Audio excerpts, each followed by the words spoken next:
చూస్తున్నారు S8 news. నమస్తే, welcome to S8 news. ముందుగా హెడ్లైన్స్. అణ్వాయుధ ప్రయోగానికి వెనుకాడమని తేల్చి చెప్పిన రష్యా అధ్యక్షుడు. ఉక్రెయిన్తో చర్చలకు సిద్ధమన్న వ్లాదిమిర్ పుతిన్. గాల్లోకి ఎగిరిన క్షణాల్లోనే పేలిన జపాన్ తొలి ప్రైవేట్ రాకెట్. ఒక్కరోజే 13% పడిపోయిన స్పేస్ వన్ కంపెనీ షేర్లు.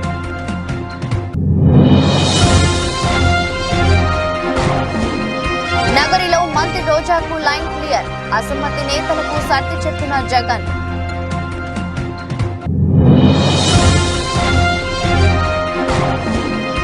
ఏపీ అసెంబ్లీ ఎన్నికల్లో కాంగ్రెస్ పోటీ చేసే స్థానాలపై షర్మిల కీలక ప్రకటన.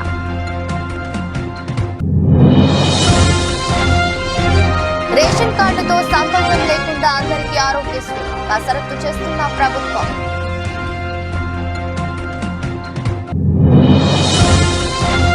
నాలుగో రోజుకు చేరిన లక్ష్మీ నరసింహస్వామి వార్షిక బ్రహ్మోత్సవాలపై ప్రత్యేక శ్రద్ధ పెట్టిన రాష్ట్ర ప్రభుత్వం. గుజరాత్ పై షెఫాలి మెరుపుల టైటిల్ ఫైట్ కు దూసుకెళ్లిన ఢిల్లీ.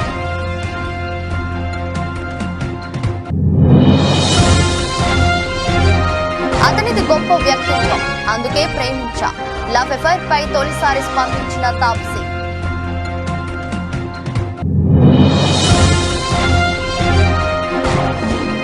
నష్టాల్లో స్టాక్ మార్కెట్ సూచీలు 22,000 దిగువకు నిఫ్టీ. తమ రాజ్యాధికారం, సార్వభౌమత్యం, స్వాతంత్ర్యానికి ముప్పు వాటిల్లితే అణ్వాయుధాలు వాడేందుకు వెనకాడబోమని రష్యా అధ్యక్షుడు వ్లాదిమిర్ పుతిన్ హెచ్చరించారు. అణు వివాదాన్ని సృష్టించే చర్యలకు అమెరికా దూరంగా ఉంటుందని ఆశిస్తున్నట్టు పేర్కొన్నారు. రష్యాలో అధ్యక్ష ఎన్నికలు జరగనున్న వేళ పశ్చిమ దేశాలకు పుతిన్ తీవ్ర హెచ్చరికలు జారీ చేశారు. టెలివిజన్ ఛానల్ కు ఇచ్చిన ఇంటర్వ్యూలో పుతిన్ ఈ వ్యాఖ్యలు చేశారు. జో బైడెన్ ను అనుభవజ్ఞుడైన రాజకీయవేత్తగా అభివర్ణించారు. ప్రపంచం అణువ యుద్ధం వైపు వెళ్తుందని తాను అనుకోవడం లేదన్నారు. ఉక్రెయిన్తో చర్చలకు తలుపులు ఎప్పుడు తెరిచే ఉంటాయని స్పష్టం చేశారు. In an interview on state television, the Russian leader described US President Joe Biden as a veteran politician who fully understands the dangers of an escalation in tensions. He claimed Russia's nuclear capabilities are more advanced than the West's. The United States announced that they were not going to send troops. We know what American troops are on the Russian territory. These are invaders. This is how we will treat it, even if they appear on the territory of Ukraine and they understand this. I said that Biden is a representative of the traditional political school, and this is proved. But besides Biden, there are plenty of other specialists in the field of Russian-American relations and in the field of strategic deterrence. Therefore, I don't think that everything is rushing so head-on here, but we are ready for this. వాణిజ్యపరంగా అంతరిక్ష ప్రయోగాల రంగంలోకి ప్రవేశించాలన్న Japan ప్రయత్నాలకు ఆదిలోనే చుక్కు ఎదురైంది.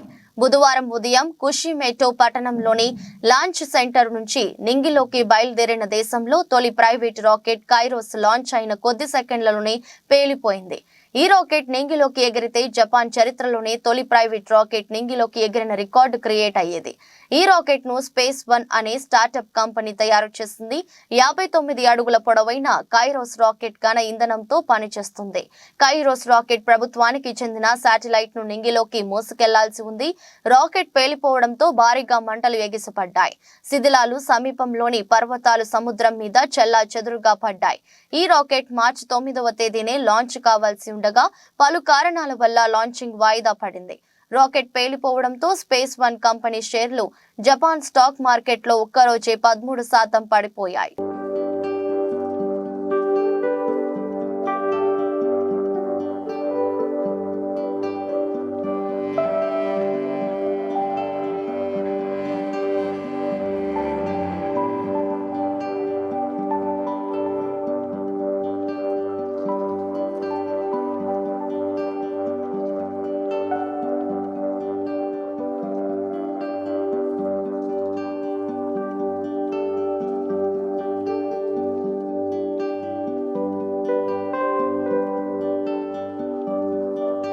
Nagari ticket విషయంలో మంత్రి రోజాకు CM Jagan line clear చేసినట్టు తెలుస్తుంది. ఏపీలో ఎన్నికలు సమీపిస్తున్న వేళ మంత్రి రోజాపై వ్యతిరేకత పెరుగుతోంది. నియోజకవర్గ పరిధిలోని నేతలు రోజాని వ్యతిరేకిస్తున్నారు. ఎన్నికలలో రోజాకు టికెట్ ఇస్తే సహించేది లేదని కొంతమంది వైసీపీ నేతలు అసహనం వ్యక్తం చేస్తున్నారు. నగరిలో రోజాకి తప్ప ఇతరులు ఎవరికి సీటు కేటాయించినా తాము గెలిపిస్తామని అంటున్నారు. ఈ నేపథ్యంలో మంత్రి రోజా సీఎం జగన్ ను కలిసి అసమ్మతి నేతలపై ఫిర్యాదు చేశారు. దీనిపై స్పందించిన సీఎం జగన్ నగరి టికెట్ విషయంలో మంత్రి రోజాకు లైన్ క్లియర్ చేసినట్టు సమాచారం. అసమ్మతి నేతలకు సర్ది చెప్పిన జగన్ అందరూ కలిసి పనిచేయాలని సూచించినట్టు తెలుస్తోంది. మరోవైపు సత్తెనపల్లి, నర్సరావుపేట, నగరి అసంతృప్త నేతలకు కూడా సీఎం జగన్ సర్ది చెప్పారు. కొన్ని రోజులుగా మంత్రి అంబటి పలువురు నేతలకు మధ్య గ్యాప్ వచ్చినట్టు తెలుస్తోంది. అంబటిని గెలిపించాల్సిన బాధ్యత తమదేనని అసంతృప్తి నేతలకు జగన్ సూచించారు. మళ్లీ అధికారంలోకి వచ్చాక అందరికీ తగిన ప్రాధాన్యత ఉంటుందని అసంతృప్తి నేతలకు భరోసా ఇచ్చారు. నరసరావుపేట ఎమ్మెల్యే గోపిరెడ్డి నుంచి తాము ఎదుర్కొంటున్న సమస్యలను సీఎం జగన్ కు 6 సంతృప్త నేతలు వివరించారు. తమ రాజకీయ విశ్వసనీయతను దెబ్బతీసేలా గోపిరెడ్డి వ్యవహరిస్తున్నారంటూ నేతలు వాపోయారు. ఇక ముందు ఎలాంటి ఇబ్బందులు లేకుండా చూసే బాధ్యత తనదని జగన్ హామీ ఇచ్చారు. పార్టీ నిలబెట్టిన అభ్యర్థిని గెలిపించేందుకు అందరూ కలిసి పనిచేయాలని సీఎం జగన్ సర్ది చెప్పారు.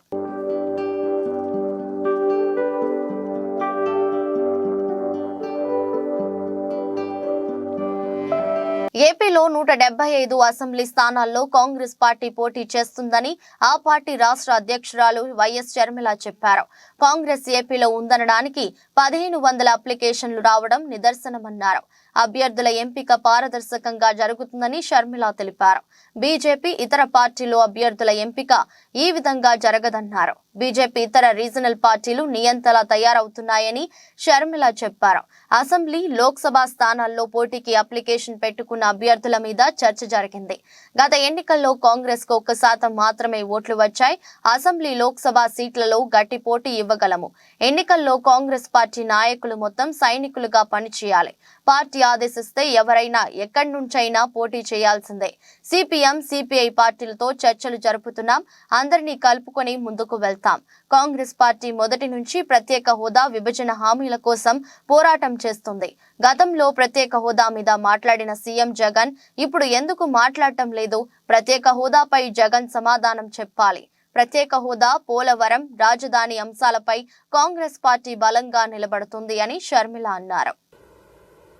రాష్ట్ర ప్రజలు ఎలా చూస్తున్నారు, మీరు ఎలా చూస్తున్నారు, ఇది ఏం పద్ధతి అని ఎవరికి అనిపించటం లేదా?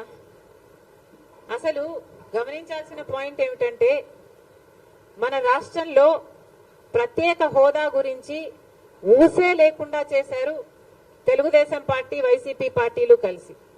ప్రత్యేక హోదా మనకు ఊపిరి. ప్రత్యేక హోదా లేకపోతే మనం బాగుపడలేం, మనకు భవిష్యత్తు లేదు. 10 సంవత్సరాలుగా అది నిరూపణ అయ్యింది. అయినా కూడా ఈ 10 సంవత్సరాలలో ఎమ్మెల్యేలు, ఎంపీలు ఇంతమంది అధికారంలో ఉండి కూడా అసలు ఊసే లేకుండా చేశారు. అసలు ఆ మాటే లేకుండా చేశారు. ప్రత్యేక హోదా అన్న అంశమే లేకుండా చేస్తున్నారు కదా. ఈరోజు మేము కాంగ్రెస్ పార్టీగా వచ్చి మేము కొట్లాడుతున్నాం తప్ప ప్రత్యేక హోదా గురించి తెలుగుదేశం పార్టీ గాని, చంద్రబాబు గారు గాని, వైసీపీ జగన్మోహన్ రెడ్డి గారు గాని ఒక్క నిజమైన ఉద్యమమైనా చేశారా అధికారంలో ఉండి, ముఖ్యమంత్రులుగా ఉండి అని అడుగుతున్నాం. ఈరోజు ప్రత్యేక హోదా మనకు బీజేపీ పార్టీ ఇవ్వలేదు. పోలవరం ప్రాజెక్టు ఇవ్వలేదు. మనకు రాజధాని ఇవ్వలేదు. ఒక్క హామీ కూడా నెరవేరకపోతే మరి చంద్రబాబు గారు బీజేపీ పార్టీతో ఎందుకు పొత్తు పెట్టుకుంటున్నారో సమాధానం చెప్పాలి. ఏం చేసింది బీజేపీ పార్టీ అని పొత్తు పెట్టుకుంటున్నారు? బీజేపీ పార్టీ ఇంత మోసం చేస్తే, ఇంత వెన్నుపోటు పొడిస్తే చంద్రబాబు గారు అంతగా తిట్టి, అంతగా దూషించి మళ్ళీ ఈ రోజు రాష్ట్రం కోసమని నేను పొత్తు పెట్టుకుంటున్నానని చెప్తున్నాడంటే ఇంకా ఏమనాలి మనిషిని? ఈ పెద్ద మనిషి ఊసరి వాళ్ళ కంటే ఎక్కువ రంగులు మారుస్తున్నారు కదా. ఫస్ట్ ఏమో ప్రత్యేక హోదా కోసం పొత్తు పెట్టుకుంటున్నానని చెప్పాడు. ఎన్నికలు గెలిచాడు. వాళ్ళ కేబినెట్ లో అధికారం కూడా అనుభవించారు. ఆ తర్వాత లేదు అని తిట్టి మరీ బయటకు వచ్చారు. మళ్ళీ ఇప్పుడు మళ్ళీ మెచ్చుకొని మేము గౌరవిస్తున్నామని చెప్పి మళ్ళీ చేరుతున్నారు. దేనికంటే మీకు గౌరవం? పవన్ కళ్యాణ్ గారు కూడా అడుగుతున్నానా? మోడీ అంటే అపారమైన గౌరవం అన్నారు. దేనికి మీకు అపారమైన గౌరవం? మనకు పోలవరం ఇచ్చినందుకు మీకు అపారమైన గౌరవమా? మన రాజధాని ఇచ్చినందుకు మీకు అపారమైన గౌరవమా? స్పెషల్ చేసి ఇచ్చినందుకు మీకు అపారమైన గౌరవమా? ప్రజలకు సమాధానం చెప్పాల్సిన అవసరం ఉంది. రాష్ట్రంలో ఆరోగ్యశ్రీని ప్రత్యేక పథకంగా అమలు చేయాలని ప్రభుత్వం భావిస్తుంది. రేషన్ కార్డు ఆర్థిక స్థితితో సంబంధం లేకుండా ప్రజలందరికీ వర్తించేలా ఈ పథకాన్ని విస్తరించాలని నిర్ణయించింది. ఈ నిర్ణయానికి అనుగుణంగా లబ్ధిదారులకు రాజీవ్ ఆరోగ్యశ్రీ పేరుతో కొత్త కార్డులు ఇవ్వాలని యోచిస్తోన్నది. ఈ నేపథ్యంలో లబ్ధిదారుల గుర్తింపు, ఇతర మార్గదర్శకాలపై అధికారులు కసరత్తు చేస్తున్నారు. ప్రైవేట్ ఇన్సూరెన్స్ కంపెనీల తరహాలో ప్రతి కుటుంబాన్ని ఒక యూనిట్ గా తీసుకుని ప్రత్యేక నంబర్ కేటాయించి కార్డులు ఇవ్వాలని నిర్ణయించినట్టు సమాచారం. రాష్ట్ర వ్యాప్తంగా అందరికీ డిజిటల్ హెల్త్ ప్రొఫైల్ రూపొందిస్తామని ఇప్పటికే ప్రకటించిన ప్రభుత్వం ఈ వివరాలను ఆరోగ్యశ్రీ కార్డులతో అనుసంధానం చేయనున్నది. 2-3 నెలల్లో ఈ ప్రక్రియ ప్రారంభమయ్యే అవకాశం ఉన్నది. ప్రస్తుతం రాష్ట్రంలో 90 లక్షలకు పైగా తెల్ల రేషన్ కార్డులు ఉన్నాయి. మిగతా వారిలో ప్రభుత్వ ఉద్యోగులు వంటి వారు ఉన్నారు. వారికి కూడా ప్రభుత్వం ప్రత్యేకంగా హెల్త్ స్కీమ్ ను అమలు చేయాల్సి వస్తుంది. దీంతో 90% పైగా జనాభాకు ప్రభుత్వ హెల్త్ స్కీమ్ వర్తిస్తుందని వైద్య శాఖ చెబుతుంది. మిగతా వారిని కవర్ చేసి రేషన్ కార్డుతో లింక్ తీసేస్తే కార్డుల సంఖ్య తగ్గుతుందని భావిస్తున్నట్టు సమాచారం. ఇలా చేస్తే ప్రభుత్వంపై ఏటా దాదాపు 450 కోట్ల మేరకు అదనపు భారం పడుతుందని అంచనా.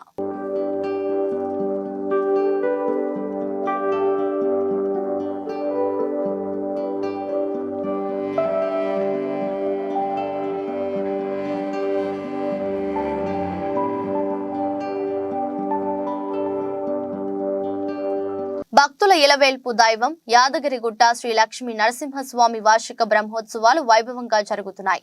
బ్రహ్మోత్సవాలలో భాగంగా 4వ రోజు గురువారం ఉదయం వటపత్ర సాయి అలంకార సేవలో లక్ష్మీ నరసింహస్వామి భక్తులకు దర్శనమివ్వనున్నారు. సాయంత్రం 7 గంటలకు హంస వాహన అలంకార సేవ జరగనుంది. క్షేత్రాభివృద్ధిలో భాగంగా ఆలయ ఉద్ఘాటన జరిగిన తర్వాత రెండోసారి జరుగుతున్న వార్షిక బ్రహ్మోత్సవాలపై రాష్ట్ర ప్రభుత్వం ప్రత్యేక శ్రద్ధ పెట్టింది. కాగా ఈ నెల 21వ తేదీ వరకు బ్రహ్మోత్సవాలు జరగనున్నాయి.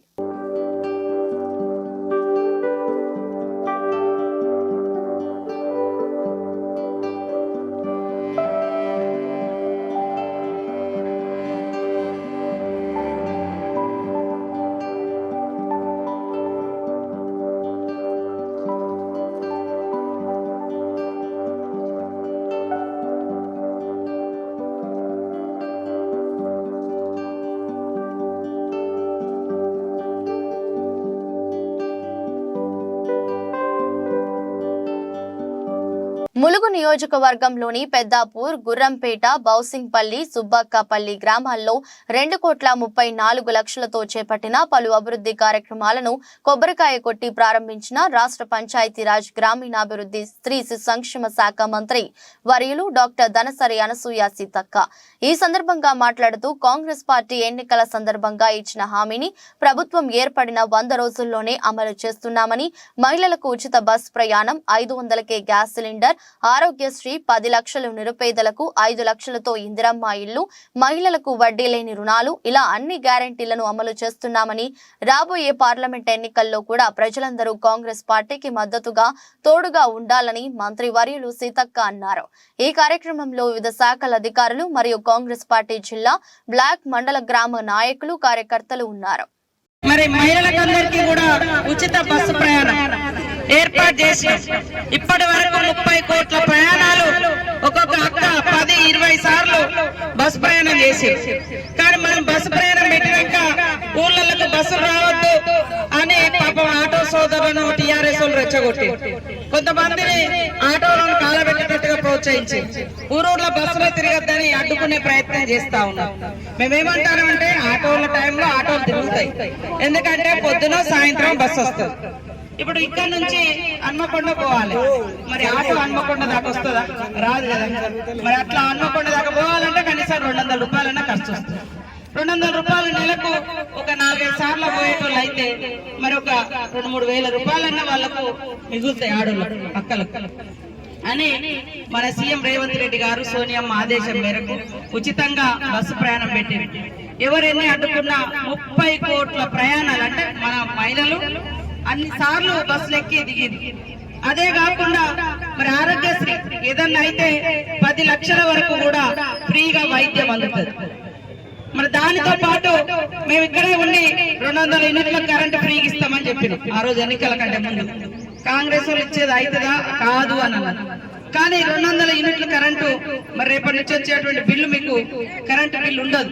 అంతకుముందు చూస్తే నాకు చాలా సార్లు వచ్చిన ఫోన్ ఇటు ఎస్సీ కాలనీ కట్ అయింది, ఎస్టీ కాలనీ కట్ అయింది, బీసీ కాలనీ కరెంటు బిల్లులు కట్టట్లేదని ఇల్లు. కానీ పేదోళ్ళు ఉండేటువంటి ఇళ్ళ కరెంటు బిల్లులు గతంలో బీఆర్ఎస్ పార్టీ ముక్కుబిండి వసూలు చేసింది. కోట్లు ఉన్న లెక్కమో ఫ్రీ. ఆర్మూర్ డివిజన్ కేంద్రంలో ఉన్నటువంటి మెర్తాడ్, కమ్మర్పల్లి, భీమ్గల్ మండలాల మీదుగా నేషనల్ హైవే మంజూరు అయింది. ఈ రహదారిని ప్రస్తుతం ఉన్న రహదారి ద్వారా కాకుండా పంట పొలాల నష్టం జరిగే విధంగా సైద్యం చేస్తున్న పొలాల నుండి రోడ్డు వేయడం ద్వారా నష్టం జరుగుతుందని, రైతులు నష్టపోతారని గత కొన్ని రోజులుగా రైతులు ధర్నాలు చేస్తే దానికి మద్దతుగా సిపిఐ ఎంఎల్ ప్రజాపందా పార్టీ నిలబడితే ఆర్మూర్ ఆర్డీఓ ప్రజా అభిప్రాయం సేకరణ అంటూ వారి సమక్షంలో సమావేశం నిర్వహించిందన్న సందర్భంలో వారికి అండగా వెళ్లిన సిపిఎంఎల్ ప్రజాపందా పార్టీ నాయకులు ఆర్డీఓ రెచ్చగొట్టే విధంగా వ్యాఖ్యలు చేస్తూ ఆర్మూర్ ఏసీపీ బస్పారెడ్డి దురుసుగా ప్రవర్తించి ప్రజాపందా నాయకులను అరెస్టు చేయడం ప్రజాస్వామ్యమైన చర్య కావున దీన్ని వ్యతిరేకిస్తూ Armoor CPI ML sub division నాయకులు ఆర్మూర్ ఆర్డీఓ ఏసీపీ గారి దిష్టిబొమ్మ ఆర్మూర్ పట్టణంలోని అంబేద్కర్ చౌరస్తా వద్ద దగ్ధం చేశారు.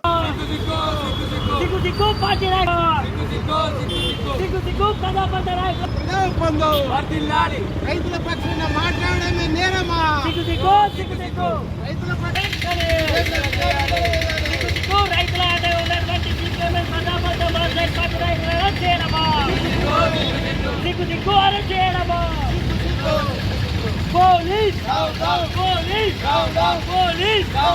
ఆర్మూర్ నియోజకవర్గ కాంగ్రెస్ పార్టీ ఇన్ఛార్జ్ వినయ్ కుమార్ రెడ్డి ఆదేశానుసారం పీవీఆర్ భవన్ లో ఆర్మూర్ నియోజకవర్గ యువజన Congress vice president Bindla Prashanth media సమావేశంలో మాట్లాడుతూ ఆర్మూర్ ఎమ్మెల్యే రాకేష్ రెడ్డి మిమ్మల్ని ప్రజలు అభివృద్ధి చేస్తారని గెలిపిస్తే మీరు మాత్రం సినిమా డైలాగులు కొడుతూ పబ్బం గడుపుతున్నారు.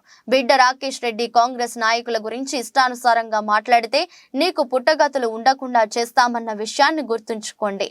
నీకు దమ్ముంటే నిధులు తీసుకురండి, లేకపోతే అభివృద్ధికి సహకరించండి. కానీ తెలంగాణ ముఖ్యమంత్రి రేవంత్ రెడ్డిని విమర్శిస్తే ఆర్మూర్ నియోజకవర్గంలో మా యువజన కాంగ్రెస్ నాయకులు మిమ్మల్ని తిరగకుండా చేస్తారు, జాగ్రత్త అని హెచ్చరించారు. విలేకరుల సమావేశంలో విచ్చేసిన వారు town president Vijay Agarwal, youth Congress నియోజకవర్గ జనరల్ సెక్రటరీ తిరుమన్పల్లి నవనీత్, నియోజకవర్గ నాయకులు ఎడ్డిగారి నిఖిల్, తోపారం భగత్, శ్రావణ్, రాజశేఖర్, గుండు, హరీష్, అల్జాపూర్ కిరణ్, వినోద్, సుశాంత్, యువజన పార్టీ నాయకులు తదితరులు పాల్గొన్నారు. రాకేష్ రెడ్డి గారు, మీరు ఒక ఎమ్మెల్యే స్థాయిని మర్చిపోయి ఇష్టానుసారంగా మా రేవంత్ రెడ్డిని ఇష్టం వచ్చినట్టు మాట్లాడుతున్నారు. ఖబర్దార్, రేవంత్ రెడ్డి జోలికి వస్తే ఖబర్దార్ మీకు బుద్ధి చెప్తాం, తరిమి కొడతాం. రాకేష్ రెడ్డి గారు, మీకేమైనా ప్రజల మీద చిత్తశుద్ధి ఉంటే మీరు గెలిచి 90 రోజులు అవుతుంది. ఇప్పటికీ కాంగ్రెస్ గవర్నమెంట్ చిత్తశుద్ధితోటి మా రేవంత్ రెడ్డి గారు ఏదైతే 6 గ్యారంటీలు అమలు పరుస్తుండో ఏ ఒక్క అమలు పరిచిన కార్యక్రమాన్ని మీరు ఎక్కడైనా చేసిర్రా? ఎక్కడ కూడా చేయలేరు. మీరు ఓన్లీ మతాల మధ్య చిచ్చు పెట్టుకుంటా తలవార్లు దిత్తాం, చాకులు దిత్తాం అంటే నడదిడా రాయలసీమ రాజకీయం నడది రాకేష్ రెడ్డి గారిడా. మీరు కొంచెం ప్రజలు జమ్మికుంట తహసీల్దార్ జానకి ఆమె బంధువుల ఇళ్లలో 5 చోట్ల నిన్న ఉదయం నుండి రాత్రి వరకు ఏసీబీ అధికారులు సోదాలు చేశారు. ఈ సోదాల్లో 3,20,00,000 విలువైన ఆస్తులను ఏసీబీ గుర్తించింది. అంతేకాకుండా 7 ఎకరాల వ్యవసాయ భూమితో పాటు భారీగా ఓపెన్ ప్లాట్లను కొనుగోలు చేసినట్లు గుర్తించారు. వాటితో పాటు 1.4 కిలోల బంగారు ఆభరణాలతో పాటు 1,40,000 నగదు స్వాధీనం చేసుకున్నారు. తహసీల్దార్ జానకి కరీంనగర్ కోర్టు 14 రోజుల పాటు రిమాండ్ విధించింది.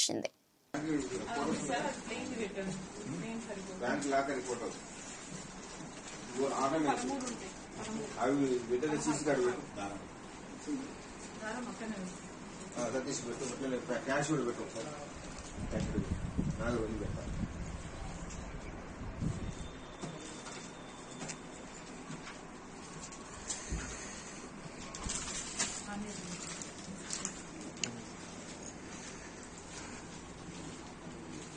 కుప్పం మున్సిపాలిటీ పరిధిలోని 1వ వార్డు సామగుట్ట పల్లిలో ఎమ్మెల్సీ భరత్ ప్రచారాన్ని ప్రారంభించారు. ఈ సందర్భంగా ఆంజనేయ స్వామి ఆలయంలో ప్రత్యేక పూజలు చేశారు.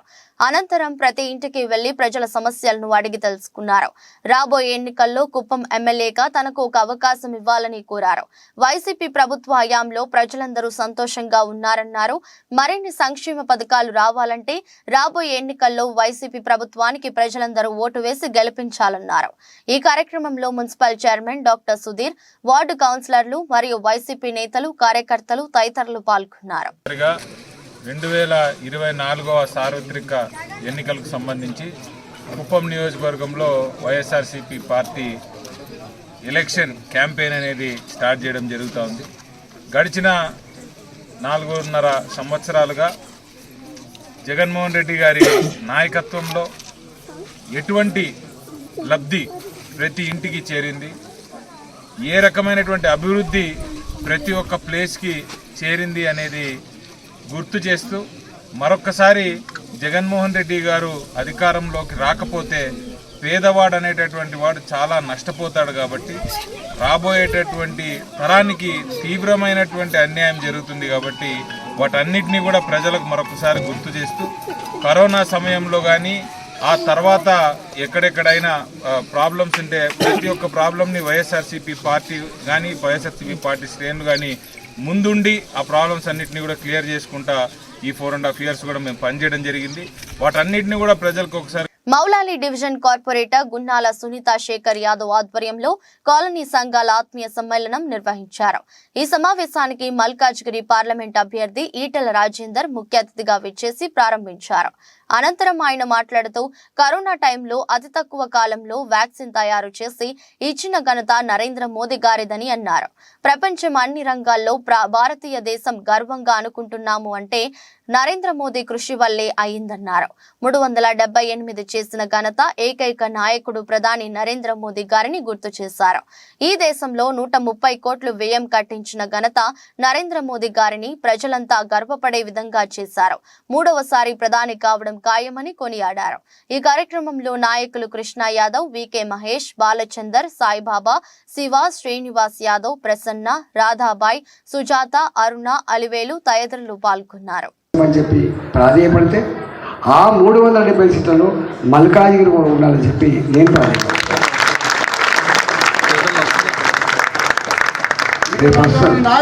ఎత్తుతాండ్రు మా సునీత మండలం దొరుకుతున్నారు వాళ్ళు. 150 కోట్లు పెట్టాడు దొరకన్నా 200 కోట్లు పెడతాడు. నా మీద 200 కోట్లు పెట్టాడు, 150 కోట్లు పెట్టాడు. ఇప్పటికే ఒకసారి ఎక్స్పెరిమెంట్ అయిపోయింది. మీరందరూ వచ్చింది. నా అదృష్టం ఏంటంటే 2021లో జరిగిన ఎన్నికలప్పుడు వీళ్ళందరూ నా వచ్చి పనిచేసినప్పుడు నేను ఎవరినో నా పనితనం ఏంటో తెలుసు కాబట్టి మాట్లాడు. నాకు ఎన్నడూ ఓట్లలో డబ్బులు అనేది తెలియదు. నాకు దావతులు కూడా ఇచ్చింది తెలియదు. నాకు ఎన్నడు 20 ఏళ్ళు ఏనాడు వాళ్ళు నిండు మనసుతో ఆశ్రయించి పంపించినారు. వాళ్ళ కాలు మళ్ళీ పనితో పీకింత పని చేసి WPL లో ఢిల్లీ క్యాపిటల్స్ దుమ్మురేపింది. భారీ విజయం లక్ష్యంగా బరిలోకి దిగిన ఢిల్లీ అనుకున్న ఫలితాన్ని అందుకుంది. బుధవారం పూర్తి ఏకపక్షంగా సాగిన పోరులో ఢిల్లీ 7 వికెట్ల తేడాతో గుజరాత్ జైంట్స్ పై ఘన విజయం సాధించింది. దీంతో లీగ్ ఫైనల్లోకి ప్రవేశించింది. గుజరాత్ నిర్దేశించిన 127 పరుగుల లక్ష్య ఛేదనలో ఢిల్లీ 13.1 ఓవర్లలో 129/3 స్కోరు చేసింది. ఓపెనర్ శేషావలి వర్మ బంతుల్లో 71, 7 4లు, 5 6లు, అర్ధ సెంచరీతో విజృంభించగా జమీమా రోడ్రింగ్స్ దూకుడుగా ఆడింది. తనుజా కన్వర్ 2 వికెట్లు తీసింది. అంతకుముందు ఢిల్లీ 20 ఓవర్లలో 126/9 స్వల్ప స్కోరుకే కుప్పకూలింది. కాప్, మిన్ను, మణి, సికా పాండే దాటికి గుజరాత్ వరుస విరామాల్లో వికెట్లు కోల్పోయింది. భారతి, ఫల్మాలి మినహా అందరూ ఘోరంగా విఫలమయ్యారు. శేషాలికి ప్లేయర్ ఆఫ్ ది మ్యాచ్ దక్కింది.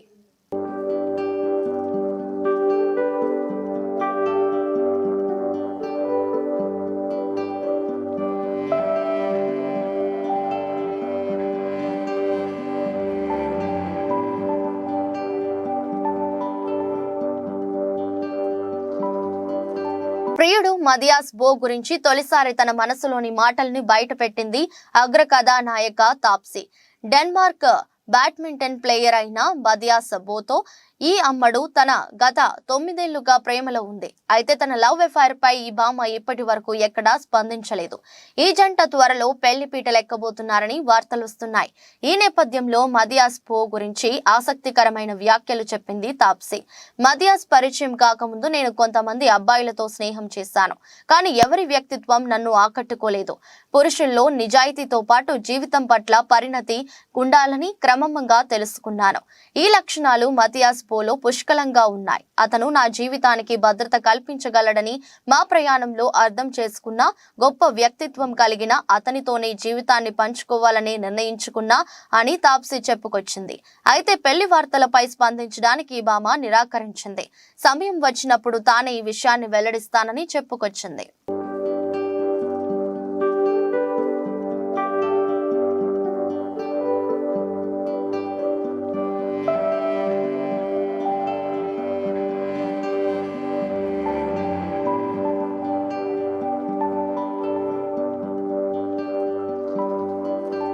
దేశీయ స్టాక్ మార్కెట్ సూచీలు గురువారం నష్టాలతో ప్రారంభమయ్యాయి. అంతర్జాతీయ మార్కెట్లలోని ప్రతికూల సంకేతాలు సూచీలపై ప్రభావం చూపుతున్నాయి. ఉదయం 9:20 సమయంలో సెన్సెక్స్ 256 పాయింట్ల నష్టంతో 72,505 వద్ద ట్రేడ్ అవుతుంది. నిఫ్టీ 40 పాయింట్ల నష్టపోయి 21,957 దగ్గర కొనసాగుతుంది. డాలర్తో పోలిస్తే రూపాయి మారకం విలువ 82.85 వద్ద ప్రారంభమైంది. సెన్సెక్స్ 30 సూచీలో Reliance, HCL, Tech Mahindra, Tech Infosys, Sun Pharma, M&M, Maruti, L&T, Power Grid, TCS, Kotak Mahindra Bank షేర్లు లాభాల్లో ట్రేడ్ అవుతున్నాయి. Bajaj Finance, Tata Steel, Titan, IndusInd Bank, Bajaj Finserv, Tech Mahindra, JSW Steel, Tata Motors, Wipro, ITC షేర్లు నష్టాల్లో కొనసాగుతున్నాయి. అమెరికా మార్కెట్లు బుధవారం నష్టాలతో ముగిశాయి.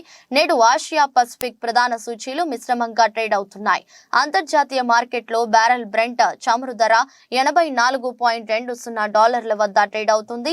విదేశీ సంస్థాగత మదుపరులు బుధవారం నికరంగా 4,595.06 కోట్ల విలువ చేసే షేర్లను విక్రయించారు.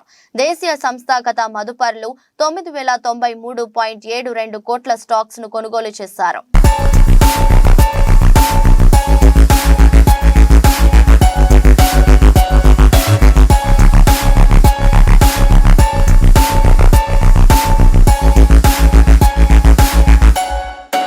నమస్తే, వెల్కమ్ టు భావత్ న్యూస్. ముందుగా హెడ్లైన్స్. అణ్వాయుధ ప్రయోగానికి వెనుకాడమని తేల్చి చెప్పిన రష్యా అధ్యక్షుడు. ఉక్రెయిన్తో చర్చలకు సిద్ధమన్న వ్లాదిమిర్ పుతిన్. గాల్లోకి ఎగిరిన క్షణాల్లోనే పేలిన జపాన్ తొలి ప్రైవేట్ రాకెట్. ఒక్కరోజే 13% పడిపోయిన స్పేస్ వన్ కంపెనీ షేర్లు.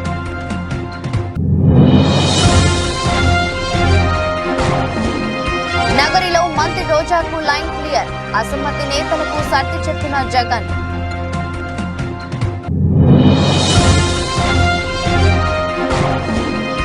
ఏపీ అసెంబ్లీ ఎన్నికల్లో కాంగ్రెస్ పోటీ చేసే స్థానాలపై షర్మిల కీలక ప్రకటన.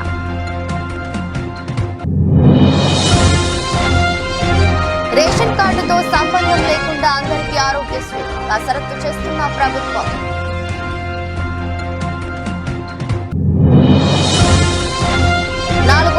చేరిన లక్ష్మీ నరసింహస్వామి వార్షిక బ్రహ్మోత్సవాలపై ప్రత్యేక శ్రద్ధ పెట్టిన రాష్ట్ర ప్రభుత్వం. గుజరాత్ పై షెఫాలి మెరుపుల టైటిల్ ఫైట్ కు దూసుకెళ్లిన ఢిల్లీ.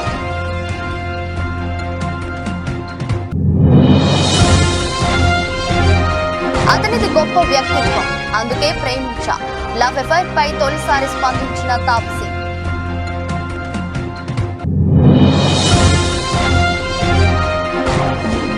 నష్టాల్లో స్టాక్ మార్కెట్ సూచీలు 22,000 దిగువకు నిఫ్టీ.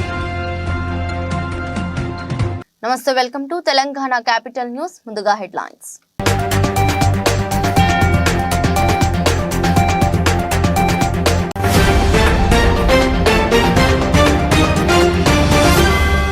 మీరు చూస్తున్నారు S8 న్యూస్.